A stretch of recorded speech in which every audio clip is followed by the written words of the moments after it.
Yeah. Now I recall my childhood. Do you really? Sometimes. Sometimes, right? Yeah. And the offering, I'm going to play Faith of Our Fathers. Okay. And then the closing tune is So Long It's Been Good to Know You. That's a good one. I think we're having a big round tonight. Probably.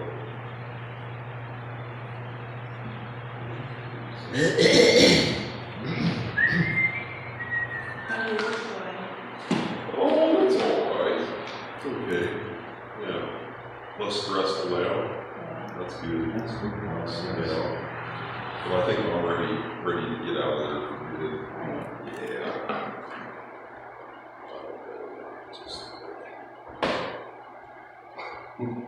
It's not like it was 25 years ago. Of course, nothing is, yeah. Nothing is. You know, unfortunately, it doesn't seem to get better.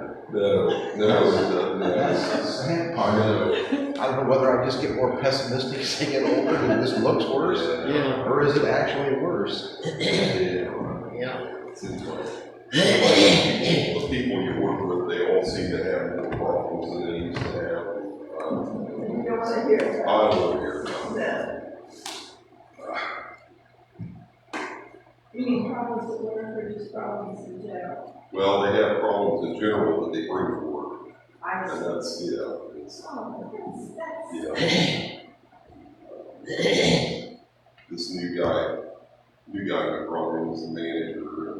And he's going to go through a divorce now. And he's got all kinds of health problems. And, Oh, wow. Yeah. We all have to hear that. Yeah.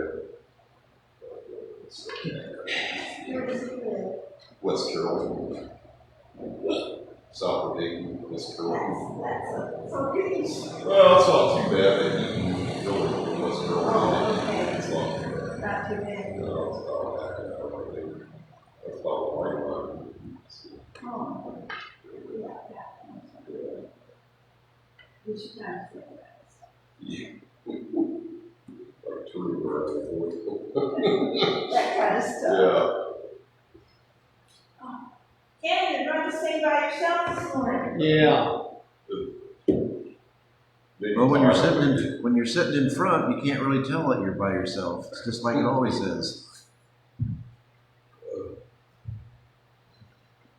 Oh. It's kind of apropos, though. That's kind of what we're talking about today. It's going to be kind of a depressing, not necessarily well, yeah, a little bit, because I'm still working through the girls. Went to the funeral. We're going to talk about the funeral a little bit. The Cornerstone Church, it's like a fundamentalist, interracial church. And I don't know how many of you have been to a fundamentalist funeral before, but they always have an altar call. And sometimes it's like part of the service. This one was like the whole service, which was kind of, I'll tell you about it as we're going through it. It kind of knocked me for a loop a little bit, so. Is that the church out there on 127 bypass? No, it's in Richmond. You know where Bridge Avenue is, the one that comes down when you go across. Yeah. Where the original furniture guy, the cheap furniture guy at that intersection there where Bridge comes down. Okay. You go down to the end of that road, and there's a bunch of small, like single-family homes, like the poorer section of town. Yeah. That's where you would expect a mixed race, an interracial church. Nice people, really nice people, and a pretty decent building.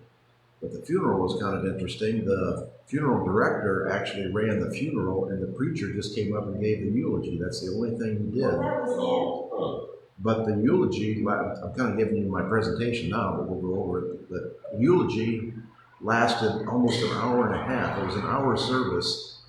And the eulogy mentioned nothing about Shay, Shalonda, the girl that died. She was mentioned as a bad example of someone's going to hell. Because yes, someone who didn't express her faith in God. And if you don't do that, you're going to hell. So then the whole rest of the thing was to convince people to be a believer and It was like a sermon. Wow. more than a sermon. What church was This is the Cornerstone. Cornerstone. It's like a fundamentalist interracial church. And, you know, and I enjoy black church because those people sing, you know, the preacher's talking and they're amen, say it, brother. They really get into that. But this was the girl that OD'd. This is the girl that outlawed, and And both girls, I had two girls The other girl was a there. bad influence on her. What's that? The other girl was a bad influence on her. I think they were two bad influences found each other. Yes. If you talk to them individually, each one would tell you that they're saving the other one's life. You know, the other one OD and they would give them Narcan and bring them back, and the other one, they were trying to take care of the other one. But each one of them said that about the other one, and from what I can observe, both of them were using. Neither one of them had a real job. They just, you know, had food stamps and odds and ends and stuff. And they always said they would work, and they would work for a couple hours. Because I told them, you can't live here. I'm not charging your rent, but I'm not paying your electricity bill for nothing. And that's kind of what we're getting into today with Father's Day. I finally figured out this week, they're my daughters. It felt like my daughters. They were 30-some years old. And I saw them every day and saw what they were going through and kept saying, try this, I'll do this, I'll get you a job, I'll get your driver's license back, I'll send you to rehab.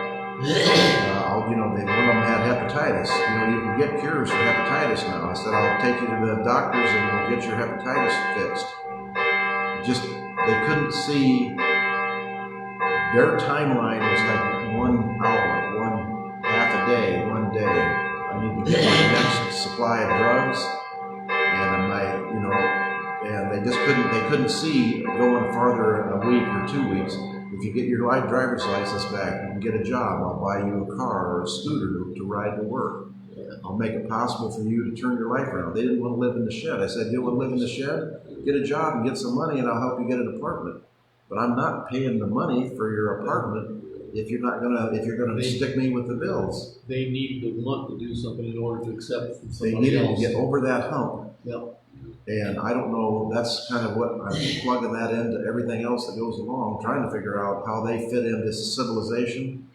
And that's kind of what's kind of depressing, and I'll talk about it as we get to it. Okay, welcome to First Universalist of New Madison. We're already halfway into church, so that's what we're doing today. It's share and share right.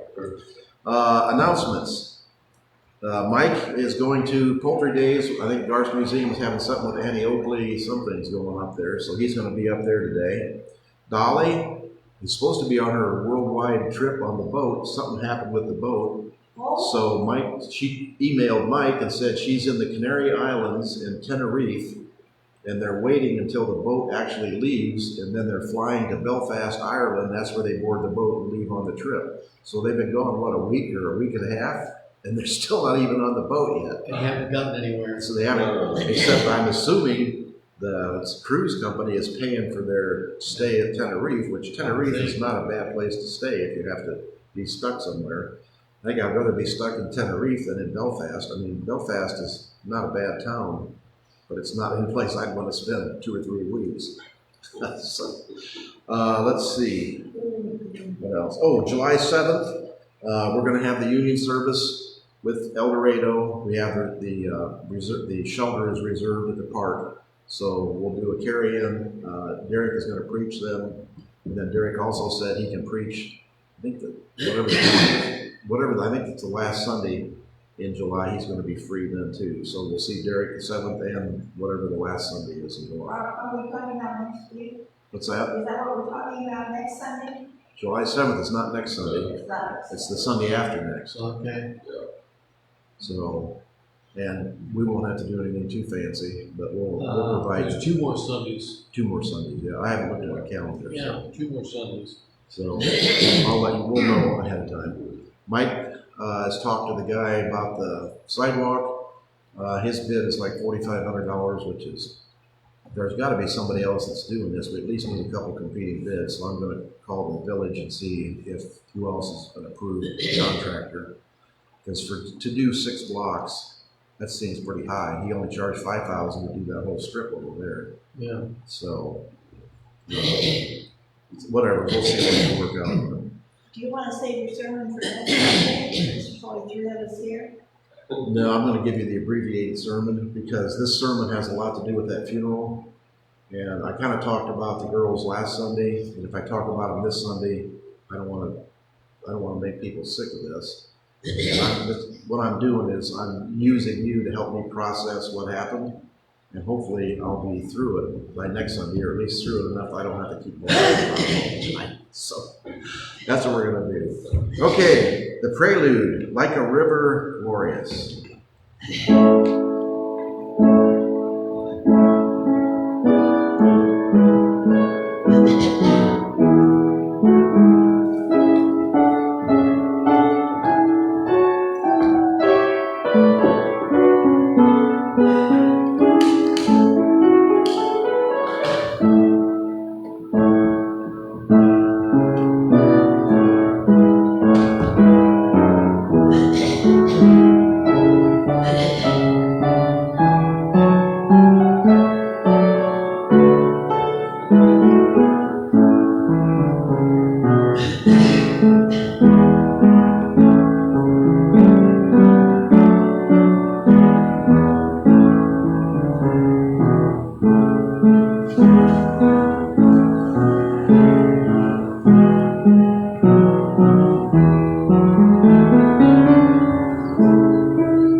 Our chalice lighting is a protest and a party. This is also Pride Month, so this will be, well, we may mention them before, but we're going to talk about that a little bit today too. And part of the reason for that is these two girls that were staying with me, or for me or whatever, they were a couple, and it was by accident. One was Shalonda Clark and the other was Ashley Clark, and they were not actually legally married, but they just by accident both had the same family name. So it worked out well for them, particularly at the hospital. I think I told you this before. You have to have legal permission to be the person who decides what happens to your loved one in the hospital. In other words, when you have a durable power of attorney, you have to have legal permission to say either plug them or unplug them or take them to the nursing home or whatever you want done. The hospital just assumed because their name was the same that the hospital gave Shalonda the legal power to say what happened with Ashley. But actually, if her parents had objected, they could have easily turned things around. So, people sometimes ask, is Pride a protest or a party? And the answer is, of course, yes. And why not? Why not rejoice as we resist, dance as we demand change, celebrate as we create community that delights in all of who we are? So bring all of that with you this morning. Bring your policy demands, bring your glitter, bring your Supreme Court broken heart, bring your rainbow socks, bring the emptiness you feel for our siblings gone too soon. Bring your Gloria Estefan remix, bring your tender hope for change, bring your most garish eyeshadow, bring your spirit tattered and battered by a world that seems insistent on choosing fear and hate. Gather up all these things and bring them here to a place where we don't have to shoulder these burdens. Celebrate these joys. Do not celebrate these joys alone.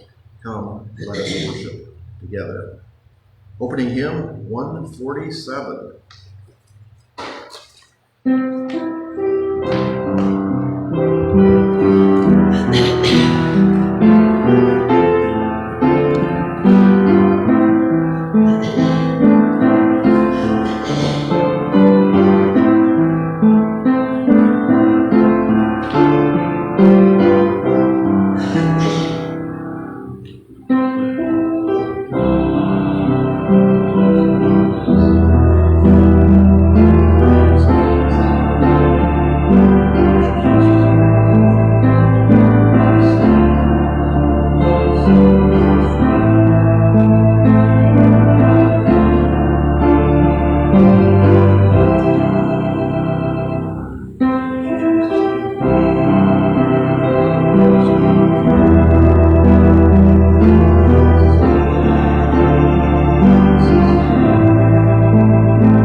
Peoples on this earth know deep inside their precious worth, when every single soul is free, will earn the name humanity.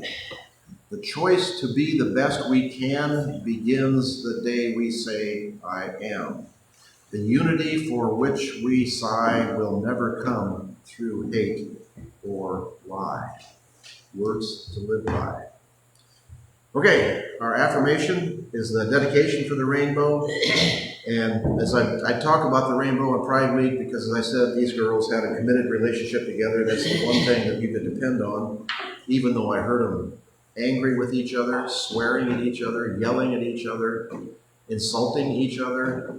And I don't understand relationships where you get angry. Well, I can understand getting angry, but I can't understand yelling and insulting. But anyway, one of Unitarian Universalism's missions and commitments is that of welcoming and affirming the blessedness of loving relationships in any of their forms, and the worthiness and beauty of all gender expressions. We dedicate our commitment to affirm and celebrate loving relationships in all of their forms and gender identities in their many expressions. May the rainbow inspire us to live with pride, to embrace our truths, and to unite in the face of adversity. May it remind us to work toward a world where love knows no bounds. Joys and concerns. Dolly is in Tenerife, as I said, waiting for her cruise. I'm sure she's with her family, so I'm sure she's having a good time. Yeah. But hopefully she will be able to board the ship and do what she intended to do. Cecil, I was unable to get a hold of her this week. I'm not sure what's going on. So I need to double my efforts tomorrow and see what we can do. Florida, the governor just passed not too long ago the commitment to ignore global warming, never to have global warming spoken of in the state of Florida. They were just inundated by 16 inches of rain in less than 2 hours. 16 inches of rain across the entire lower part of the state, from the west of the Gulf Coast to the Atlantic coast. Cities were flooded, and they had to send out trucks with pumps to try and pump the water. But when everything is water, there's no place to pump it. So things are not looking good in that aspect. And I guess we can say in Arizona, it's been 112 or 113 degrees. That heat is coming here, according to the forecast. So problems are going to be there. Israel and Palestine, the problems continue. Ukraine, I don't think the update is the same as it was last week and the week before and the week before. So things are not looking real good along the earth for those type of things. Do we have any personal? We're talking today about Shalonda or Shay and Ashley, both of who died a couple weeks ago, independent of each other but connected to each other. And I'll tell you a little bit about the funeral that was held in Richmond today, or last week. That's what we're going to talk about. I guess I should be lighting a few candles here. And actually, there's a candle here for their mothers. This is Father's Day, but I met the Shay's father, and he was kind of disconnected.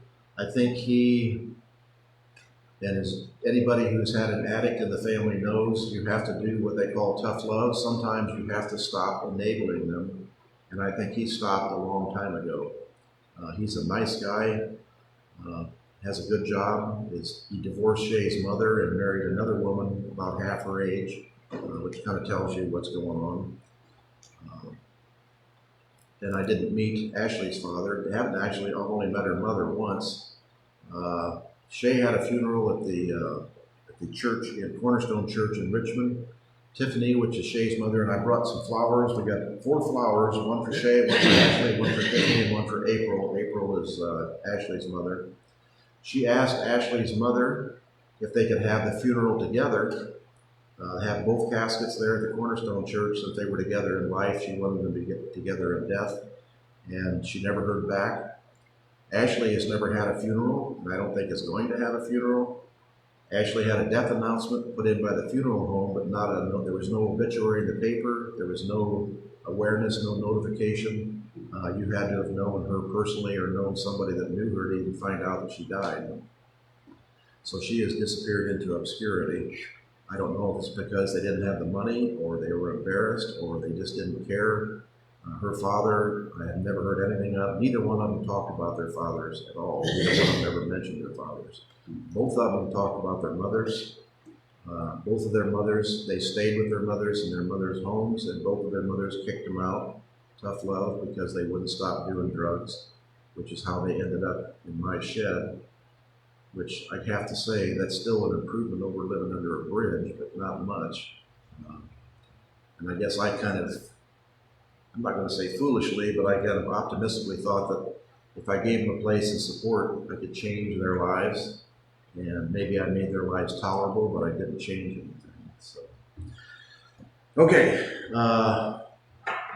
We're kind of getting into the whole thing, but we're going to go quick anyway today since there's not many people here. We'll light a last candle for the families and for those thoughts and dreams, those problems you have in your life, those hopes and aspirations that you haven't been able to mention. This is the obituary pictures that were in for both of them. I told you last week, and I'll show you again this week. The last time I saw Shay, she had been in Dayton and had been to her drug dealers. I don't know if she was buying, selling, or just talking to the guy, but he beat her up for some reason. You can see the bruise on her eyebrow, the bruise on her eyelid, and the bruise under her cheek. He hit her in the face with his knee, and then when she was trying to leave, he slammed her door in the truck door, slammed her leg in the truck door. So her mother was pretty upset about that. Interestingly enough, he showed up at the funeral. And Shay's mother, and Shay and her mother are a lot alike. Both of them yell and scream, and her mother, this is a fundamentalist funeral, it was kind of interesting. Her mother wailed and screamed. If you've seen funerals, or if you've seen news shows of like Palestine, Gaza, when their children are dead, the fathers, the mothers, they wail and scream and cry out and tear their hair and tear their clothes. This woman was raised white Anglo-Saxon Protestant, but she had these same manners, screaming in the funeral home, leaning over the casket, asking, "Where's my daughter?" When the drug dealer showed up, she recognized him and was screaming and yelling at him, profanity after profanity after profanity in the church, and forced him to leave, so he wasn't able to attend the funeral. So I don't know. She blamed him for the death. I don't know whether he supplied the drugs. I have no idea. I didn't talk to any of them. I don't know who this guy is. All I know is he's the one that did beat her up. But that is the civilization that they live in. They go to each other for help, for support, and then they beat on each other. I mean, it's a lifestyle that I'm not connected to. The reason I kind of got into this was, this is what I've been doing this last week. This is the shed they were living in. It is filled with used needles and syringes that they use for drugs. So I'm putting them in a gallon jug so nobody gets stuck with them when I send them in the trash. I filled 3-gallon jugs already and I'm not done yet. Can you imagine? There's blood in that one. Can you imagine living like that? How many needles, how many times do they stick themselves every day? Where do they find a place to stick themselves? Just. And those were the syringes they were using. Those are the used syringes. And I told them, they had gallon jugs, they drank milk and juice and everything else. I said, when you get done, put your syringes in a jug, don't just leave them loose. They wanted me to put them in I had 2 houses we were working on, one on 4th Street in Greenville, and then we finished that one and moved to another house on Evans Street. I let them stay in that house. That's the original place. They were staying in the house with an actual kitchen and a bathroom and everything else.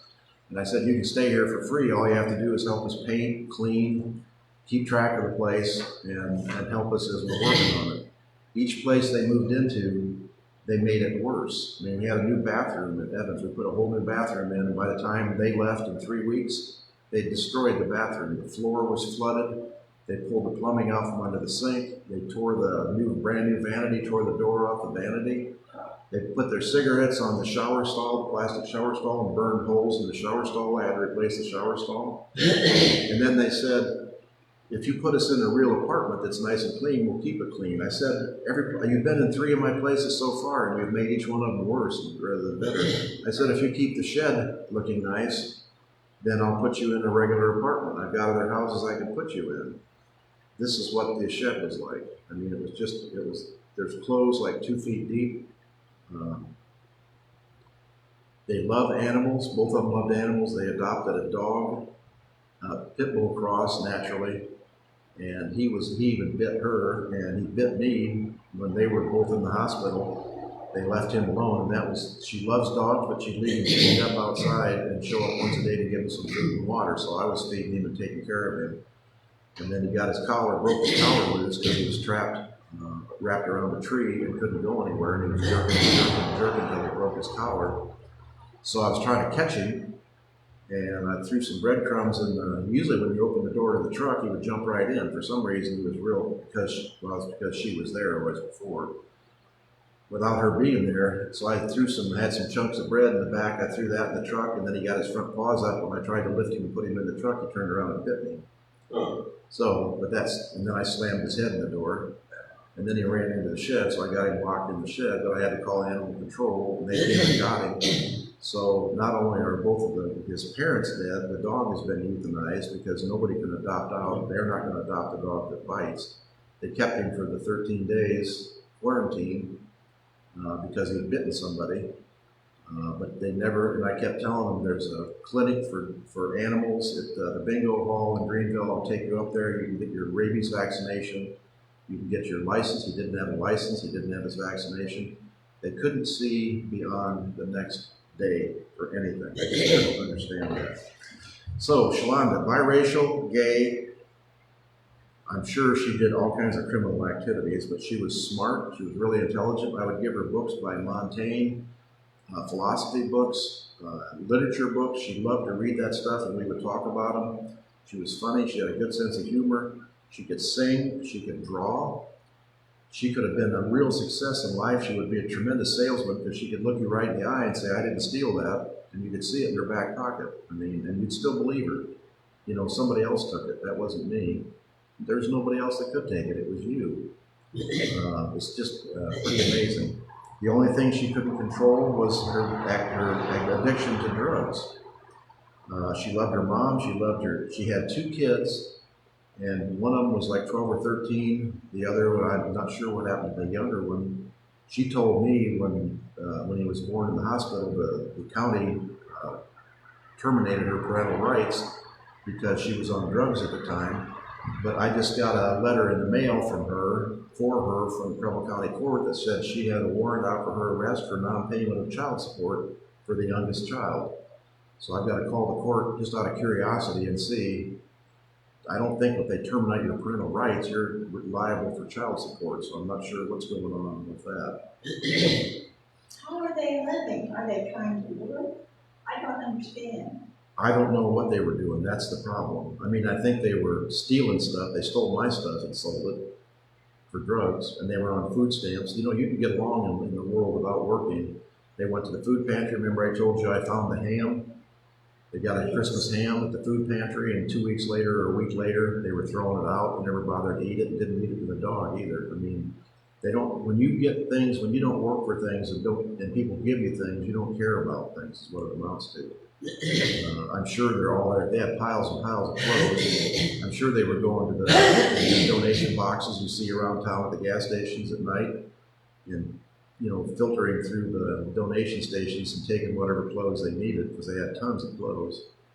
It was just, it was an eye-opening experience for me all the way through. But neither were employed anywhere? No, they did odd jobs and they worked for me. I mean, I had them trim bushes, clean the cottage, detail my cars. She could be a good worker, but as soon as you left her alone, when you left, that's where the job stopped. I had her pulling weeds around the cottage. She pulled them all out and put them in a big pile in the yard and then left them in the yard. I said, you can't leave them there, that'll kill the grass, and actually the weeds in the middle of the yard looks worse than the weeds up against the house. At least at the house, they were kind of trimmed down. And now the house looks nice, but there's a big pile of weeds there. I let them use my washer dryer, but I charged them $5 for each load, and then they had to work an hour for $10 an hour to pay for using their laundry. I found a hoodie, a pullover, back on the clothesline that had been there for, I don't know, 2 or 3 days. I mean, they hung their clothes out and never bothered to bring them back in again. It's just an amazing way to live. So anyway, that's how I got kind of onto this whole death thing. And I realized that this week that I started to consider them to be my daughters. I mean, they're the same age, a little bit younger actually than my daughter, but somebody that you're responsible for and that you want to do something for. And once I got started thinking about death while I was sitting there going through all these needles, it's all around us. I mean, look at us. Our church is dying. I mean, we have to admit that. We'll be buried in this church within the next year or two if we even make it that long. 37,000 people have died in Palestine. 37,000. Some of them are Hamas fighters, a couple thousand probably, but most of them are innocent women and children. 37,000 people have been killed in that dispute. And the Israelis are still as adamant as ever that they're going to clean out Gaza, completely clean it out. And the people in Israel are supporting that. Not all of them. You'll see the demonstrations. And I showed you a picture last week of the Israelis trying to prevent the settlers from destroying the aid trucks.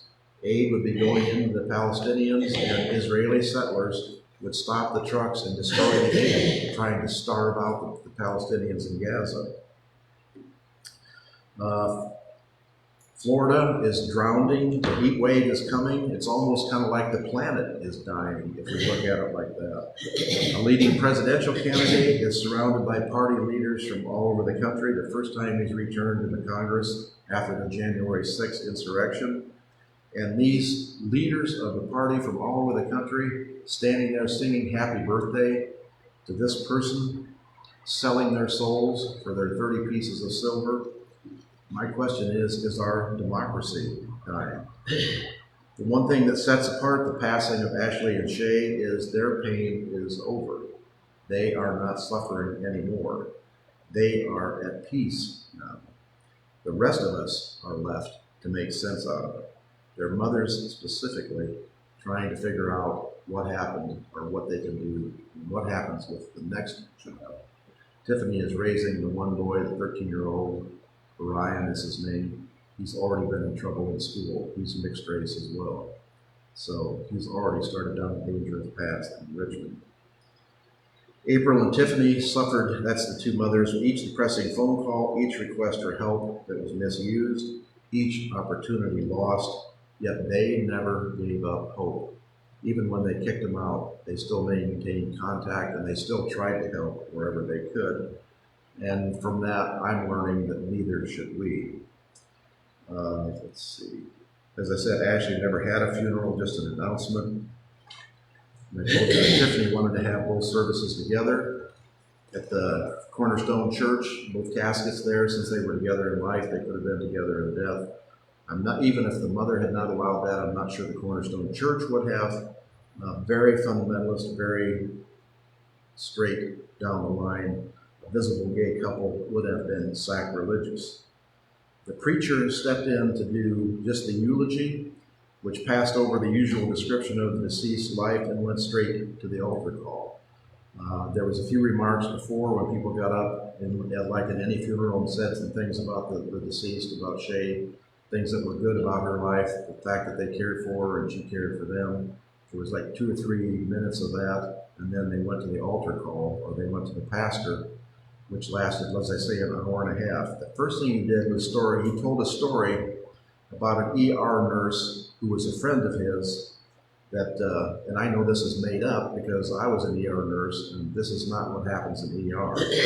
Her story was, she recounted there were 2 kinds of people that come in life and death cases. One kind was the peaceful, and one kind was full of agony.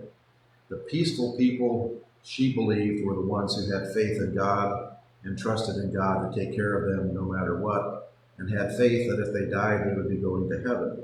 The second case was the young people who come in full of pain.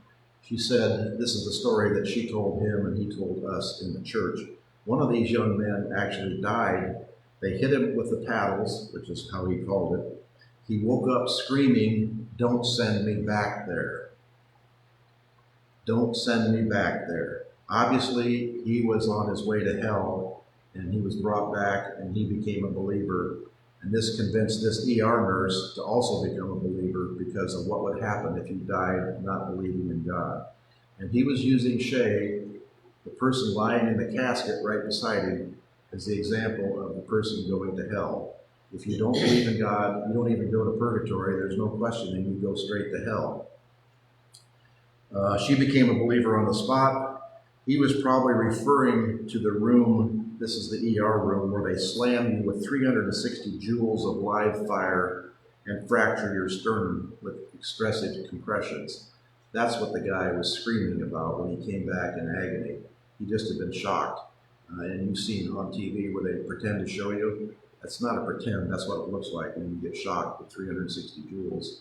And chest compressions, often your sternum is fractured. They break your ribs because they have to push so hard to make your heart pump that blood. It's nothing fun. That's why people actually sign DNRs, do not resuscitate. If you're old and frail, you don't want to go through that and have it fail anyway. So, Shay was the strayed, unrepentant lamb roasting in hell. Actually, when we talked about this, Shay said she believed in God and couldn't figure out why her life was like that because she had faith. But her faith was not very strong because I couldn't get her. I invited her to church every Sunday, told her I would pick her up and bring her here. The only time she was in church when she was doing community service. For many of her sins that she committed against the county, they sentenced her to community service. One of those was you can work in churches. She picked up trash at the fairgrounds, and she came here and helped me work when I repaired the walls downstairs where the holes were in the walls. She did some painting down there and did some drywall work. So she got a couple hours in there. But who Shay was she had a little card that has a little place where the person who's responsible signs and says how many hours she worked. So she had 3 hours left to complete on community service. She was here for 1 hour, so I had the line and signed it and put it down. I found the card in the shed. She had filled out the other 2 lines and forged my signature that said she had completed her community service by working at our church. She just filled that out herself. So the rules, and it's not just these girls, a lot of people think the rules don't apply to them. I mean, the rules are for everybody else.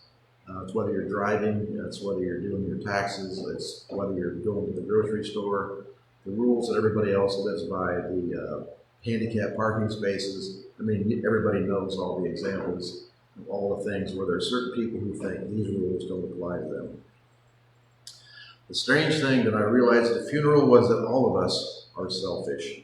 We hear stories of others and we seek to console them with our similar experiences. We want to show people that we care, but usually that takes the form of sharing our feelings of being supportive for their grief and their loss, which means explaining our grief and our loss, saying that we suffered both of these things together so we can be together. But kind of what that amounts to is this is a natural display of empathy and maybe the only authentic bonding we can make with someone in pain, someone who's grieving, someone who's confused and on the wrong path, but it doesn't seem very successful. If you talk about people who are grieving, no matter what people say, it doesn't seem to make much difference. The advice I've heard from professionals is just to say you care. Don't tell them that their child is better off in heaven. Don't tell them that their suffering is over with. Don't tell them that your child died 20 years ago and you know how they feel.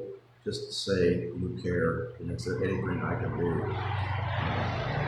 So, have we learned any lessons, any observations?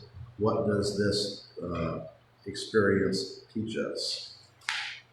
Maybe we are witnessing, this is where I kind of go off into the ether, a cyclical split from reality. They just had an example of wealthy business people who repudiated Trump after the January 6th insurrection. They're returning to give him money and support. There's a radical split. There is now a radical split from reality. These people and these businessmen said in the interviews afterwards they couldn't believe how confused and unfocused and off the beam Trump was when they talked to him, and yet they're still willing to give him money and to see him elected over someone who's just kind of a normal politician. They observed his ignorance, his shallow cruelty firsthand, and they still contribute funds. This reminds me of the fall of Rome again and again. A successful republic empire slowly but surely declined and disintegrated. Surely the warning signs were visible, and yet nothing was done to avert the tragedy. It takes intelligence to run a successful business. The patrician families of Rome were no different. They observed what was happening. In Rome's early history, the populace sacrificed to support the state. Cincinnatus led the legions to victory and returned to his farm. George Washington refused a third term and returned to his farm. Today, intelligent, successful citizens are embracing anti-science, demonstrable lies, character assassination, and why? I don't have the answer. I can only say for personal gain. Is that why Rome collapsed? Because the rich, intelligent, strong people said, I want mine first, and who cares what happens to everybody else? And is that what happens here? So, that's kind of in a nutshell what I wanted to talk about. I can't help it. I take little things and I expand them out because I'm curious to know why we are in the situation that we are. And the reason I'm curious is to know whether it's those girls or whether it's our political situation, is there anything we can do to stop what's happening so I am not considered to be one of those people who stood by idly and let it go down the drain. Comments? Tim, one of the activities you do in philosophy, curriculum, is you do utopian thinking.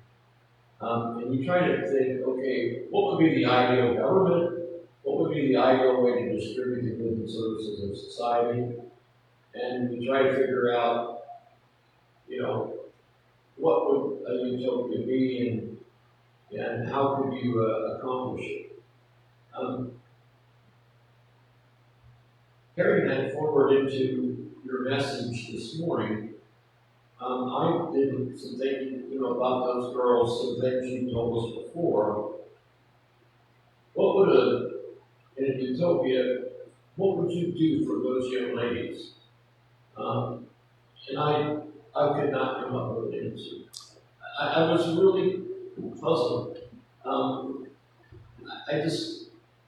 I think we as a society need to help these people, but what do you do to help? I don't know, I mean, you jumped through 10,000 hoops, and Tim, there's no doubt in my mind that you helped. I speak from experience because I have OCD, I've had therapy, and I've had 3 nervous breakdowns. People, you know, that helped me with the first one, got me back, you know, going real good. They could have said, well, Ty had a second nervous breakdown. Maybe we didn't help you. But they didn't. I'm sure they didn't because they were professionals and they knew better. And I can tell you, they helped you. Sometimes with mental illness, there's just stuff happens. But I know you helped them. Just like I know that the people, you know, during every one of my nervous breakdowns really helped me, really got me back on my feet and got me back functional again. So I know you helped them. I think you've hit on the primary response, and that is don't give up. Giving up condemns all of us to the dark side.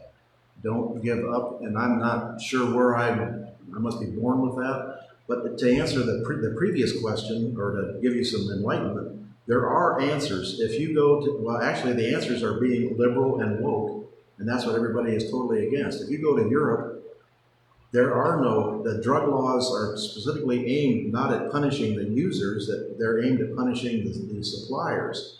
You can go to Europe and they have functional houses where you can go in, shoot up. It's like a shooting gallery, but it's supervised by medical personnel, where you can go in and shoot up with a clean needle and leave the dirty needle there. If you overdose, there's somebody there. If you nod off, there's a safe place to sit and sleep. Society has to provide for these people who can't function in society. It's actually cheaper. Remember I told you before about California, when they started renting apartments, giving homeless people apartments, putting them in an apartment and sending somebody in to clean the apartment once a week and not charging them any money? Those people, not a large percentage of them, but a certain percentage of them ended up getting jobs, getting their lives straightened out, going to mental health clinics, because they had mental health people there to help them take their medications. It was actually cheaper to do that than it was to keep calling the police and putting them in jail and having them get out and break the law and steal things and break things. It was cheaper to actually provide housing, take care of them. Just like we have animal shelters for dogs that are lost and stray. We need to have shelters for people that are lost and stray. The shelters, they don't let people, they let them stay overnight and they kick them out during the day. That's why you see people sleeping on park benches. If they had safe places for these people, and I'm not talking about the same places that Trump's talking about, where you set up an island and you ship all the undesirables to the island and lock them up there. Like there was some kind of a movie in the 60s or 70s about something about New York. I'm not talking about that. I'm talking about places that are hospitable, that are habitable, places where people actually care. This country, we tell everybody how much we care about our kids and how much we care about our old people. You can tell how much we care about our kids and our old people because we won't give them any money. We won't provide nursing homes with enough money to pay the staff to take care of old people. And we don't pay the child workers enough money to take care of children. Everybody's always looking, it costs some people more money than they're making to send their kids to child care, and they're not getting quality child care when they do it. If we really cared about it, that's when we talk about how much life is worth to Americans. I don't see Americans really thinking life is worth that much. They're just as happy to have people die. Just get rid of them and let them go. And that's part of what, this has been a dark week, so I'm letting all the dark parts out because I'm not giving up, and I don't think there's a lot of people who are not giving up. But we seem to be being overwhelmed by this dark tide.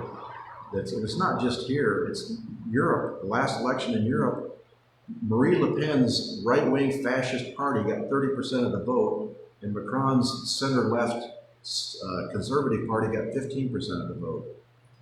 And this is happening in Poland, it's happening in Hungary, even in England. Nigel Farage, the guy who did Brexit, and Brexit is killing that country.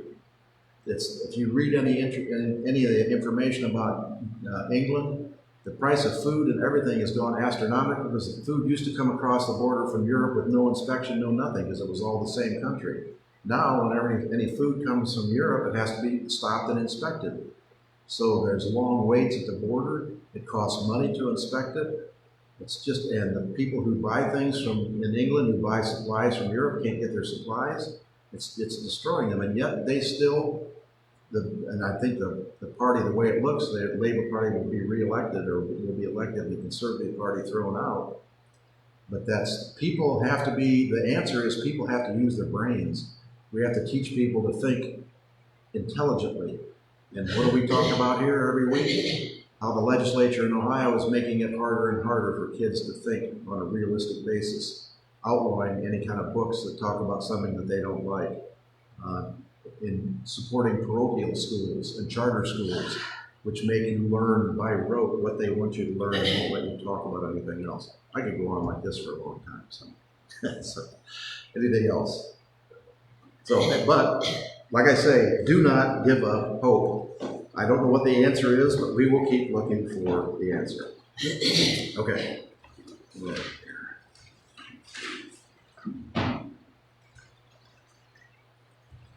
Offering. If you have anything to supply, please feel free to do so. And let's see, what was the song? Because I lost my paper.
Whether you can sing or not. Closing hymn is 191. Now I recall my childhood. And I hope it was a favorable childhood for you.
songs of the night.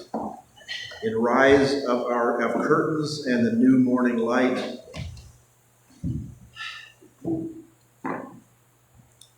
In life reborn in fresh surprise of love. Do not ever exclude love and do not ever give up on hope. Right. Extinguishing the chalice, what I know, I do not know where we go when we die, and I do not know what the soul is, or what death is, when or why. What I know is that the song once sung cannot be unsung, that life once lived cannot be unlived, and that love once loved cannot be unloved. So long it's been good to know you.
It's been good to know you. I love ending on a happy note after so much death and despair.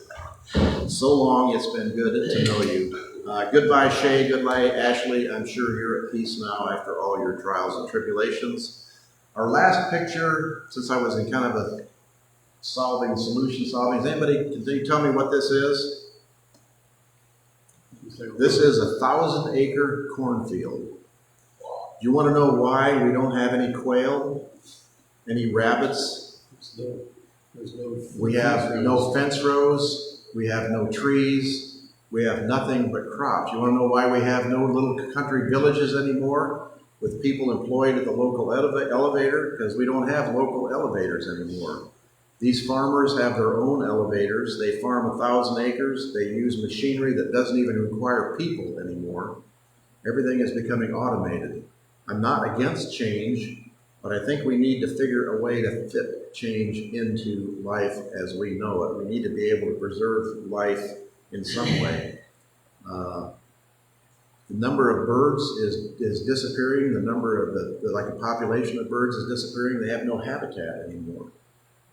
When's the last time anybody saw a quail or a pheasant? When I was a kid, we could go out in our 5 and 10 and 20-acre fields with fence rows in between and see pheasant every fall and every winter. We actually used to hunt them. I always went hunting, but I never actually shot one. I'd shoot up in the air or shoot off to the side. Number one, I didn't like killing things, and number two, I didn't like picking buckshot out of my dinner. So, all right, that completes our service. We'll be here again next Sunday, hopefully. Somebody will be here. We'll leave our candle lit for those who are in question and problems. Our roses for Tiffany and April, mothers who are still suffering.